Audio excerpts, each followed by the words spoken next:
So, in this lecture, we're going to be talking about some pitfalls to avoid and some techniques that you can use to perfect the system while you're trying to eliminate or change or create a new habit. Of course, that doesn't mean that these systems that you're going to look at right now are enough for you to be able to change a habit. You need to always refer to the systems that we talked about in previous lectures in order to change or create a new habit in your daily life. So, one of the first systems we want to talk about is a rule called the 3-day Misrule, which means never allow yourself to slip into the old habit 3 days in a row. Of course, it also means 3 times in a row if the habit is not on a consistent daily basis. Now, the goal is to try to, of course, eliminate or change the habit. However, slipping and falling into the old habit again can occur a lot of times. That's why you need to know this before embarking this journey, because it can get frustrating. When you feel like you're slipping into the new habit a lot, you might get frustrated, and a lot of people would get to a point where they think they just can't do it and then they would quit. So what this system will do is that it will ensure consistency. One of the main ways to overcome an old habit, change it, or implement a new habit is through consistency. Because when we talked at first about the habit loop, we said that behavior is going to be transformed into an automatic behavior, which means a habit through repetition, and repetition equals consistency. However, this doesn't mean that it's okay to fall or slip again into the old habit if it's less than 3 days. The 3-day Misrule aims at something different. It aims at the slips themselves. So if you ever fall into the old habit, then you follow the 3-day Misrule, meaning that you need to go back to the original habit, the new habit that you want to establish, in 3 days, only if it got so bad that you had to slip, you didn't have enough control and you slipped. But that doesn't mean that it's okay to slip to the old habit as long as it's not 3 days in a row. Because if you're doing the new habit for 2 days and then doing the old habit for another 2, then doing the new habit for 1 and then the old habit for another 2, you will not be able to establish a new habit, and then you will fall into the old habit again. So only use this when you get to a point where you slipped and you want to get back to it. And of course, that being said, you need to understand that slips are fine every now and then. A lot of people aim for perfection, and when they fall into an old habit, they break the chain of perfection, and then they feel like they want to quit.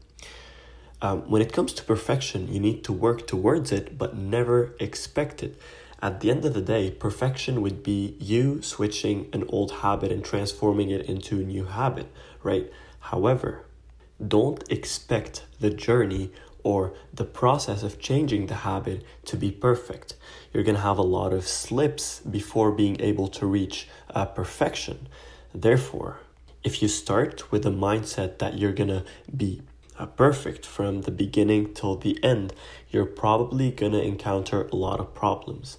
And of course, lastly, what we talked about before is consistency, meaning even if you slipped, you get back to it and you keep the consistency. You make sure that in terms of days, the consistency is increasing and not decreasing. If it's decreasing, it means you're not consistent enough. But if you feel like it's increasing, then you're on the right track. Now, furthermore, you need to keep in mind that changing a habit is not easy. So you need to take it slow and don't get frustrated. You need to take it one step at a time. Meaning there are a lot of different steps when you want to change a habit. As we talked before in the systems, you can see clearly that there are several steps. If you want to jump from the beginning to just switching the habit right away and going cold turkey, it's probably not going to work because it demands a lot of willpower and a lot of motivation. A lot of the concepts we talked about before, the reasons why it's really hard to change a habit and, of course, create one. So when you take it one step at a time, you're more likely to be able to achieve it and change the habit you want to change or create a new habit.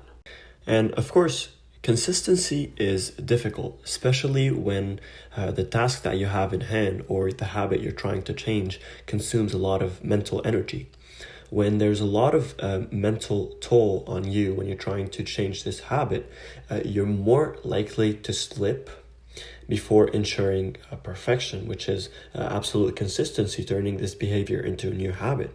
So when you have several habits you're trying to change at the same time, you are putting yourself under a lot of pressure and you're more likely to fail at changing these habits. So something really smart to do is changing one habit at a time.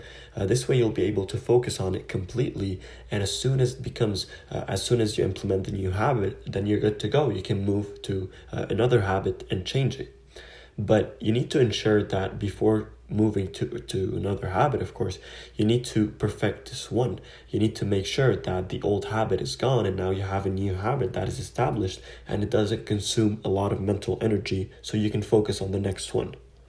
And lastly, some general tips so you can leverage these tips, of course, to your benefit in the process of changing the old habit. First, using support. If you can't do it yourself, consider asking for help from friends or family. Sometimes having someone who knows that you want to change this particular habit and you're trying to implement a new habit, having them as support for you not to slip, for you to ensure consistency, some encouragement that can increase, of course, your motivation and your willpower.